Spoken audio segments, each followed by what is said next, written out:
हमारे प्रभु एवं उद्धारकर्ता यीशु मसीह के सर्वश्रेष्ठ एवं अतुलनीय नाम में हिंदी अप्पम के सभी श्रोताओं का हार्दिक अभिनंदन। आज दिनांक 20 जनवरी दिन बुधवार सन 2021 का मनन के लिए पाठ। आज का शीर्षक है मैं चाहता हूं। मत्ती रचित सुसमाचार उसके 8वें अध्याय के 3 वचन में हम ऐसा पाते हैं। यीशु ने हाथ बढ़ाकर उसे छुआ और कहा, मैं चाहता हूं तू शुद्ध हो जा। और वह तुरंत कोढ़ से शुद्ध हो गया। अजीजों, परमेश्वर की इच्छा है कि आप चंगे हो जाएं और स्वस्थ रहें। जब आप भले और चंगे रहते हैं तभी तो आप अपने परिवार और परमेश्वर के लिए अपनी सभी जिम्मेदारियों को पूरा करने में सक्षम होंगे। उस दिन एक कोढ़ी प्रभु के पास आया और कहा, हे प्रभु, यदि तू चाहे तो मुझे शुद्ध कर सकता है। परमेश्वर की चंगा करने की सामर्थ्य में किसी को संदेह नहीं है, लेकिन लोगों को संदेह इस बात में होता है कि क्या परमेश्वर की चंगा करने की इच्छा है या नहीं।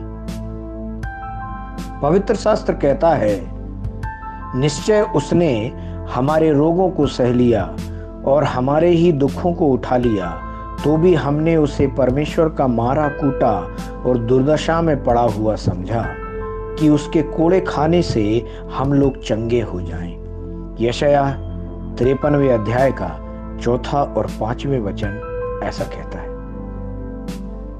उसने वह सब सहा जो आपको सहना चाहिए। उसने वे सभी बोझ उठाए जो आपको ढोने थे। आपको उन्हें दोहराने की बिल्कुल भी आवश्यकता नहीं है, क्योंकि वह आपके बदले में पहले ही इन चीजों को कर चुका है। जैसा कि आपकी ओर से पहले ही जुर्माना अदा किया जा चुका है, जो आपको फिर से भुगतान क्यों करना चाहिए। प्रभु ने 3 प्रकार के कष्टों का अनुभव किया। वह जो पाप से अज्ञात था, उसी को उसने हमारे लिए पाप ठहराया। तो आपको पाप की सजा को स्वीकार करने की आवश्यकता नहीं। दूसरा, वह जो स्वस्थ था, आपकी खातिर उसने रोगों को उठा लिया, तो आपको उसे ढोने की आवश्यकता नहीं है। तीसरा, वह धनी होकर भी आपके लिए कंगाल बन गया, इसलिए आपको गरीबी के बोझ को महसूस करने की आवश्यकता नहीं है। द्वितीय विश्व युद्ध के दौरान लंदन शहर में हर दिन भयंकर बमबारी हो रही थी।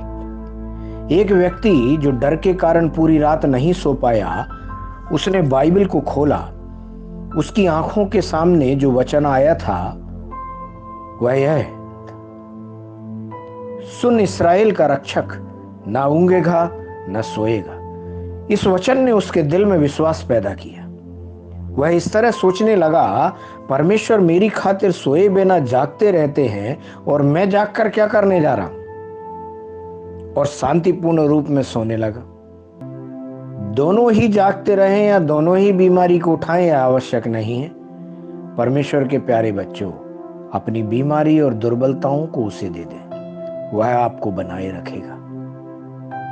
ध्यान करने के लिए आज जो वचन लिया है, मत्ती उसके 8वें अध्याय का 16वां वचन, जहां इस तरह लिखा है, जब संध्या हुई तब वे उसके पास बहुत से लोगों को लाए जिनमें दुष्ट आत्माएं थीं, और उसने उन आत्माओं को अपने वचन से निकाल दिया और सब बीमारों को चंगा किया।